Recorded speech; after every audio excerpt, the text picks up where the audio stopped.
لما عنتي أب مدب نمهار بزعبايتو بزحتتكمني زتفلاليو حطوتاتكم كملسلكم يمس إذا لخو بمسنجر بواتساب أب كومنت زحتتكم حطوتات اللو نساتهم لومي بزتوسنا ملكعو كبرهره لكم قال خافتم حطوتات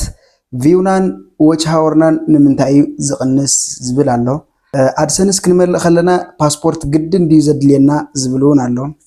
جوجل أدسنس مسمى أنا ستيبتو بمنتاي مخنياتيو إيرر زبلنا زبلون كالوت حطوتاتنا اللو بزتوسنا ملكعو لما عند خبرهره لكم سلام عليكم عبيت غمل لهم مساخم زلخو أنا حوكم جنت رأيه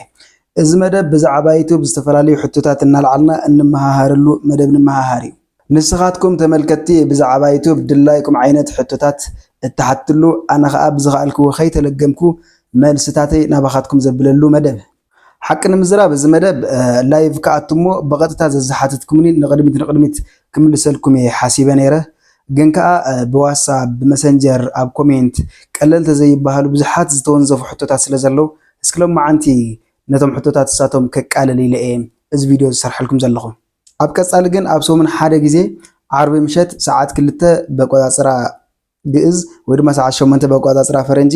በቀጥታ ላይቭ አቴ ስኻትኩም በላይቭ ሕቶታትኩም ተሐትሉ አነውን በቀጥታ መልስታተይ ዝምልሰሉ መደብ ከመዓራርኤ ክሳብ ሽዑ ግን ምናልባት እቶም ስኻትኩም ከተሐትኑ ሓሲብኩም ዝነበርኩም ሕቶታት መልሶም ኣብዚ ቪድዮ ክትረኽብዎ ስለትኽእሉ ወይ ድማ ካልኦት ሰባት ዝሓተቱኒ ስኻትኩም ከዓ መልሶም ዘይትፈልጥዎም ሕቶታት ካብዚ ቪድዮ ክትመሃሩ ስለትኽእሉ ነዚ ቪድዮ ክሳብ መወዳእታ ብልቢ ክትከታተልዎ ይመኽረኩም ኣብዚ ቪድዮ ዘይተመለሱ ካልኦት ሕቶታት እንተሃልየሙኹም ከዓ ኣብ ኮሜንት ኣቕምጡለይ ወይ ድማ ቀጻሊ ዓርቢ ሰዓት 2 በቐጥታ ኣብ ላይቭ ርኸቡ እዩ ነዚ ቻናለይ ሰብስክራይብ ምግባርኩም ኣይትረስዑ ናብቶም መልስታት ከሰጋግረኩም ናብቲ ቀዳማይ ሕቶይ ክሰግር ከለኹ ኣድሰንስ ክንመልእ ከለና ግድን ድዩ ፓስፖርት ዘድልየና ዝብል እዩ ኣብ ኢትዮጵያ እንተሃሊኹም ወይ ድማ ኣድሰንስኩም ብኢትዮጵያ ክትመልእዎ እንድሕር ደኣ ደሊኹም ፓስፖርት ወይ ድማ ዝሓዳሽ ዝመጻት ናሽናል አይዲ ፋይዳ ትበሃል ግድን ሳተን የድልያኹም ሓዲኤን ማለት እዩ ባኣታተን ይዝቕበል እምበር ክሳብ ሎሚ ናይ ኢትዮጵያ ማንጃ ፍቃድ ኣይቕበልን ኣድሰንስ ኣብ ኢትዮጵያ ዝወፀ ኢንተርናሽናል ማንጃ ፍቃድ ተኾይኑ ግን ይሰርሐልኩም ማለት እዩ ኣነ ናይ ብዙሓት ኣድሰንስ መሊኤ የብዚ ብፓስፖርት ወይ ድማ በዛ ናሽናል አይዲ ጥራሕ እዩ ዝሰርሕ ካብ ኢትዮጵያ ወፃኢ ኣብ ኣውሮፓ ኣብ ዓዲ ዓረብ ወይ ከዓ ኣብ ኣሜሪካ ኣብ ካልእ ዓዲ እንተሃሊኹም ግን ኣድሰንስኩም እውን ካብ ኢትዮጵያ ወፃኢ ክትገብርዎ ተደሊኹም በቲ ማንጃ ፍቃድ እውን ይቕበል እዩ ማለት እዩ ካብኡ ከዓ ንስኻትኩም ፓስፖርት ወይ ድማ ናሽናል አይዲ እንድሕር ደኣ ዘይብልኩም ዩቱብ ኣካውንት ዘይከፈቱ ኣዕርኽትኩም ኣሕዋትኩም ኣዝማድኩም እንተሃልየሙኹም ብናታቶም ፓስፖርት ወይ ድማ ናሽናል አይዲ ክትጥቀሙ ትኽእሉ ኢኹም ኣብኻትኩም ምንም ዓይነት ተፅዕኖም ኣይፈጥርን ኣብኻትኩም ኣብ ዩቱብኩም ዝፈጥሮ ተፅዕኖ የለን እዛ ኢሜይልኩም ምሳኹም ክሳብ ዘላ በታ ኢሜይል ስለዝኾንኩም ትቆፃፀርዎ ኣብ ደስ ዝበለኩም ሰዓት ኣብ ደስ ዝበለኩም መዓልቲ ናብ ደስ ዝበለኩም ዓዲ ናብ ደስ ዝበለኩም ሰብ ክትቅይርዎ ትኽእሉ ኢኹም ንስኻትኩም ናይ ፖስታ ኣካውንት እውን ከምኡ ብኻልእ ሰብ ክትመልእዎ ትኽእሉ ኢኹም ጎግል ኣድሰንስ ንስኻትኩም ትኽክለኛ ኣፍቲ ጎግል ዝመላእኹምሉ ኣፍቲ ኣድሰንስ ዝመላእኹምሉ ዓዲ ምህላውኩም ንምርግጋፅ ጥራሕ እዩ ፖስታ ዝልእኸልኩም ኣፍታ ፖስታ 6 ዲጂት ቁፅርታት ኣለዋ ፒንየን ንሳተን ሓንቲ ግዜ ናፍታ ጎግል ኣካውንትኩም ናፍታ ኣድሰንስ ኣካውንትኩም ቨሪፋይ ትገብርዋ ካብኡ ወዲእኹም ብቻ ግን እቲ በዓል ፖስታ ኣካውንት ዝመላእኹምሉ ንስኻትኩም ሰብ እታ ፖስታ ኣውፅኡ ክበኩም ክኽእል እኒአዎ ብድሕሪኡ ኣይተድልየኩም እንታ ፖስታ እተን ቁፅርታት ንዓኻትኩም ጥራሕ ስለ ዘገልግላ ማንም ክትጥቀመለን ኣይኽእልን ስለዚ ፖስታ እውን ብናይ ካልእ ሰብ እንተተጠቐምኩም ኣባኻትኩም ዘሕድሮ ተፅዕኖ የለን ሓንቲ ግዜ ጥራሕ ተድልየኩም ንስኻ ኣውፅኡ ተሂብኩም ብድሕሪኡ ኣድራሻኹም ንምርግጋፅ ስለ ዝኾነት ትኽክለኛ ኣፍቲ ኣድሰንስ ዝመላእኹምሉ ዓዲ ምህላውኩም ንምርግጋፅ እዩ ዝልእኻ እምበር ንኻልእ ኣይኮነን ስለዚ ፖስታ እውን ናይ ካልእ ኣካውንት እንተተጠቐምኩም ፀገም የብሉን ብድሕሪኡ እታ ብፓስፖርት ወይ ድማ ብናሽናል አይዲ ብፋይዳ ቨሪፋይ ትግበር አይደንቲቲ ቨሪፊኬሽን ምስ መላእኹም እታ ብፖስታ ቨሪፋይ ትግበር ኣድረስ ቨሪፊኬሽን ተንፒን መሰእትኹም ናይ ባንክ ኣካውንት እንተደሊኹም ብስምኩም እንተደሊኹም ብናይ ተኣምንዎ ናይ ቤተሰብኩም ስም ኣካውንት ብኻልእ ሰብ ክትገብርዎ ትኽእሉ ኢኹም እቲ ፓስፖርት ወይ ድማ ናሽናል አይዲ ጌርኩም ቨሪፋይ ዝገበርኩምሉ ስም ግድን ኣይኮነን ብኡ ክኸውን ናይ ባንኪ ሳተን ምስ መላእኹም ናይ ባንኪ ብኻልእ ሰብ ክትገብርዎ ትኽእሉ ኢኹም ብስምኩም ክትገብርዎ ትኽእሉ ኢኹም ንሱ ምንም ተፅዕኖ የብሉን ኣብ ደስ ዝበለኩም ሰዓት ናብ ደስ ዝበለኩም ሰብ ከዓ ክትዘዋውርዎ ክትቅይርዎ ስለ ትኽእሉ እዚ ኣባኻትኩም ዝሕድሮ ተጽዕኖ የለን ብዙሓት ሰባት ኣብዚ ትዳናገሩ ስለ ዝኾንኩም እየ ዝምልሰልኩም ዘለኹ ብናይ ካልእ ሰብ ፖስታ ቨሪፋይ ተገይርዮ ብናይ ካልእ ሰብ ፓስፖርት ወይ ገለ ቨሪፋይ ተገይርዮ ሲ ድሓር ሃክ ክገብረኒ ይኽእል ዶ ገለ ዶ ምንም ፀገም የብሉን እቲ ኢሜይል ምሳኹም ክሳዕ ዘሎ ምንም ክቕይር ኣይኽእልን ምንም ክገብር ኣይኽእልን ትሰብሱ እስኻትኩም ግን ብኣንጻሩ ኣብ ደስ ዝበለኩም ሰዓት በታ ኢሜይልኩም ጌርኩም ክትቋፀርዎን ክትቅይርዎን ስለትኽእሉ ርግፀኛታት ኮይንኩም ንኽትመልኡ ኢለ እየ ናብቲ ካልኣይ ሕቶ ክሰግር ከለኹ ኣድሰንስ ምስ መልኣና ንምንታይ እዩ ብምንታይ ምክንያት እዩ ስቴፕ 2 ኢረር ዝብለና ዝብል ሕቶ ኣሎ ስቴፕ 2 ኢረር ዝብለልኩም ብዙሓት ምክንያታት ኣለውዎ መጀመርያ ክትፈልጥዎ ዝግባኣኩም ግን ጎግል ኣድሰንስ ሓደ ሰብ ሓደ ጎግል ኣድሰንስ ክህልዎ ጥራሕ እዩ ዝፈቅድ ንስኻትኩም ብዙሓት ቻናላት ክህልውኹም ይኽእሉ እዮም ዋላ 10 ቻናላት ክህልውኹም ይኽእሉ እዮም ጎግል ኣድሰንስ ግን ሓደ ጎግል ኣድሰንስ ክህልወኩም ጥራሕ እዩ ዝፈቅድ ነገር ግን እቶም ብዙሓት ዋላቶም 10 ዝኾኑ ዩቲዩብ ቻናላትኩም ናብ ሓደ ጎግል ኣድሰንስ ሊንክ ክትገብርዎም ክትተሓሓዝዎም ትኽእሉ ኢኹም ኩሎም ተኸፈልቲ ተኾይኖም ሲ ኣብ ብምልኦም ዝሰርሕዎ ገንዘብ ናብ ሓደ ባንኪ ከም ዝኣቱ ክትገብርዎ ትኽእሉ ኢኹም ማለት እዩ ንኣብነት መጀመርያ ተኸፈልቲ ንኽትኮኑ ኣብ ዩቲዩብ ስቱድዮ ኣቲኹም ኣፕላይ ምስ በልኩም ዝሓተኩም ናይ መጀመርያ ሕቶ እንታይ ይመስለኩም ቅድሚ ሕጂ ጎግል ኣድሰንስ ኣለኩም ዶ የብልኩም ዝብል ሕቶ ኣሎ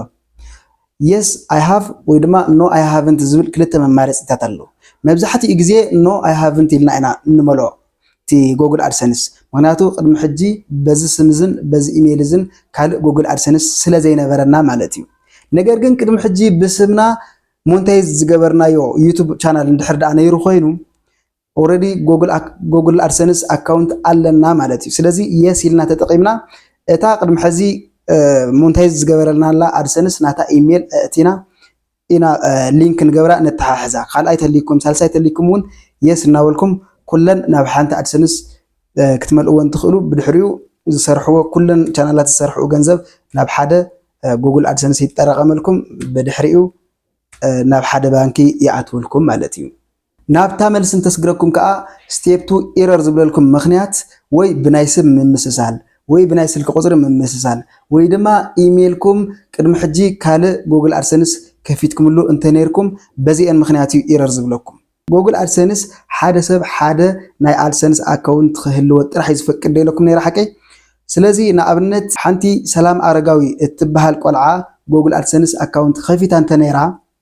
ንስኸውን ኣጋጣሚ ሰላም ኣረጋዊ እንተኮይኑ ስምክሞ ጎግል ኣድሰንስ ክትከፍቲ ሰላም ኣረጋዊ ከተእቲኽዮ ጎግል ንስኺ ካልእ ኣካውንት ከም ዘለኪ እዩ ዝሓስብ እሞ ብድሕሪኡ ኢረር ይብለኪ ማለት እዩ በዚ ምክንያት እዩ ጎግል ኣድሰንስ ክትመልኡ ከለኹም ካብ ስምኩም ክሳብ ስም ኣባሓጎኹም ንክትገብርዎ ዝምከር ምክንያቱ ክሳብ ስም ኣባሓጎኹም ናይ ምምሳል ዕድሉ ትሑት ስለ ዝኾነ እዩ እዚኣ ተረዲኣትኩም ክትከውን ተስፋ ይገብር ካልሰይቲ ሕቶና ከዓ ሰዓትና እዚ ዎች ሃወር ዝበሃል ማለት እዩ ሰዓትናን ቪውናን ብምንታይ ምክንያት እዩ ዩቲዩብ ዝቕንሰልና ዝብል ሕቶ ኢና ንረክብ ሕዚ እውን ዩቲዩብ ዎች ሃወርኩምን ቪውኩምን ዝቕንሰሉ ብጣዕሚ ብዙሓት ምክንያታት ኣለውዎ መጀመርያ ክትፈልጥዎ ዝግባኣኩም ትኽክለኛ ዝተፃረየ ዝሰራሕኩምዎ ዎች ሃወር እትረኽብዎ ኣብ ኣናሊቲክስ ዘይኮነ ኣብ ዩቲዩብ ስቱድዮ ኢኹም ትረኽብዎ ካልኣይ ቅድሚ ዓመት ኣቢሉ ሎማዓንቲ ዝሰራሕኩምዎ ቪውን ዎች ሃወርን ንፅባሒቱ ድሕሪ ሰዓት 6 እዩ ዘሕልፈልኩም ነይሩ ወይ ከዓ ዝድምረልኩም ነይሩ ሕጂ ግን እቲ ሕጊ ጠቕሊሉ ተቐይሩ እዩ ሎሚ ዝሰራሕኩምዎ ዎች ሃወር ናብ ኣናሊቲክስ ፅባሕ ክድምረልኩም ይኽእል እዩ ናብ ዩቲዩብ ስቱድዮ ግን ድሕሪ 7 ወይ ድማ ድሕሪ 5 መዓልቲ እዩ ዘሕልፈልኩም ማለት እዩ ምክንያቱ ድማ እቲ ሰሪሕኩምዎ ዘለኹም ዎች ሃወር ብትኽክለኛ ብሕጋዊ መንገዲ ዲኹም ኣምፂኹምዎ ወይ ድማ ብዘይ ሕጋዊ ስካም ብዝኾነ መንገዲ ኢኹም ኣምፂኹምዎ ዝብል ንኸፃሪ ካብ 5 ክሳብ 7 መዓልታት ይፅበ ማለት እዩ ብሕጋዊ መንገዲ ዝሰራሕኩምዎ ዎች ሃወር ተኮይኑ ድሕሪ 5 መዓልቲ ወይ ድሕሪ 7 መዓልቲ ናብ ዩቲዩብ ስቱድዮ የስግረልኩም ብዘይ ሕጋዊ መንገዲ ብስካም ዝኾነ መንገዲ ተምፂኹምዎ ከዓ ይቕንሰልኩም ማለት እዩ ንኸምኡ ከዓ ትኽክለኛ ንስኻትኩም ዝሰራሕኩምዎ ዎች ሃወር ኣብ ኣናሊቲክስ ዘይኮነ ኣብ ዩቲዩብ ስቱድዮ ኢኹም ትረኽብዎ ዝብለኩም ዘለኹም እቲ ዘይሕጋዊ ዝበሃል ከመይ እዩ እንተኢልኩም ከዓ ዘይሕጋዊ ማለት ሳብ ዝበሃሉ ብግበረለይ ክገብረልካ ዝመፁ ዎች ሃወርስ ኣለዉ ካብኡኻ ብሓደ ኣካውንት ደጋጊምካ ብምርኣይ ዝመፁ ዎች ሃወርስ ተቐባልነት የብሎምን ብድሕሪኡ ከዓ ገንዘብ ክፈልሞ 4000 ዎች ሃወር ክንመልአልኩም ዝብሉ ዘይሕጋውያን ሰባት እውን ኣለዉ ንሳቶም ብዘይሕጋዊ መንገዲ ስለ ዝኾኑ ዝመልአልኩም እቲ ዎች ሃወርኩም ዩቲዩብ ገምጊሙ ንሳቶም ይቕንሰልኩም ንሳቶም እውን ተቐባልነት ስለ ዘይብሎም ማለት እዩ ስለዚ ንስኻትኩም ብትኽክለኛ መንገዲ ናይ ባዕልኩም ቪድዮታት እናሰራሕኩም ብትኽክለኛ መንገዲ ላይቭ እናኣተኹም ኢኹም ዎች ሃወርኩም ክትመልእዎ ዝግባእ ካልእ መማረፂ የብልኩምን ዋላ ሎሚ ከም ገለ ገይሩ እንተሕሊፉኩም በቢ3 ወርሑ ወይ በቢወርሑ ስለ ዝግምግም ዩቱብ ኣብቲ መበል ካልኣይ ወርሒ መበል ሳልሳይ ወርሒ እንተፈሊጥኩም ዲሞኔታይዝድ ክገብረኩም ይኽእል ሞኔታይዜሽንኩም ከልዕለልኩም ይኽእል እዩ ካልእ ከዓ ዎች ሃወርኩም ዘይቀነሰ ከሎ ዝቐነሰ ኮይኑ ዝረኣየኩም ሰባት ክትህልው ትኽእል ኢኹም ንስኻትኩም እቲ ዎች ሃወርኩም ኣብ ኣናሊቲክስ ስለ እትርእይዎ እዩ ኣናሊቲክስ ከዓ ናይ 28 መዓልቲ ወይ ድማ ናይ ሓደ ወርሒ ጥራሕ እዩ ዘርእየኩም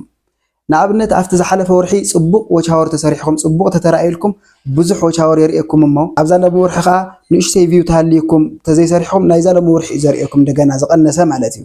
እምበር እስኻትኩም ኣብቲ ናይ ዓመት ከይድኩም ወይ ድማ ኣብቲ ዩቱብ ስቱድዮ ከይድኩም ኢኹም ክትርእይዎ ዝግባእ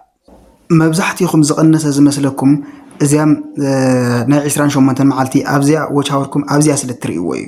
ተረዲእኩም ትርእይዎ ኣለኹም እዚያ ላስት 28 days ትብል ዘላ እሳስ ናይ 28 መዓልቲ እያ ተርእየኩም ብላዕሊ ሕጂ ናብዚያ ክትኣትዉ ከለኹም ናብዚያ ናይ 28 መዓልቲ እያ ተርእየኩም ዘላ ዛ 281 ትብል ማለት እዩ ተመሊስኩም ንኣ ክትወቅዕዋ ከለኹም ኣብዚ ራእይዎ ናይ 7 መዓልቲ ዝብል ኣብዚ እኒኦ እዚያ ናይ 28 መዓልቲ እዚያ ናይ 9 መዓልቲ እዚያ ከዓ ናይ 1 ዓመት ወይ ድማ 365 መዓልቲ ማለት እዩ ሕጂ ስኻትኩም ኣብዚያ እንዳረኣኹም ኢኹም ዝቐነሰ ዝመስለኩም ኣብዚያ 281 እንትብል ኣላ ኣብዛ ናይ 9 ግበር ወክንደይ ከም ትኸውን 2000 ገለ መልእታትን 2100 ገለን ኣብዛ ናይ ዓመት ከዓ ግበርዋ 2337 ስለዚ እዚ ናይ ሓደ ወርሒ ጥራሕ እዩ ዘርእየኩም ኣብዚ ዝቐነሰ እንዳመሰለኩም ሰዓተይ ንምንታይ እዩ ዝቐንስ ዘሎ ኣይትበሉ ማለት እዩ ንሎማዓንቲ ዘዳለኽዎ መልስታት እዚኣቶም እዮም ነይሮም ኣብ ቀጻሊ ካልኦት ሕቶታትኩም ክምልስ ክመጽእ ብዓብዩ ከዓ ዓርቢ ምሸት ላይቭ ስለ ዝኣቱ ኣብኡ ብቐጥታ ርኸቡኒ ነዚ መደብ ተፈቲኹምዎ ላይክ ግበሩ ንቻናለይ ሰብስክራይብ ግበሩ ካልኦት ሕቶታት ተልዮምኩም እውን ኣብ ኮሜንት ጻሓፉለይ ከንብቤ ንዓታትም እውን መልሲ ሒዘልኩም ክመጽእ ከም ዝጠቕልል ኣቢለ ማለት እዩ ሰሰናይ ንዓኹም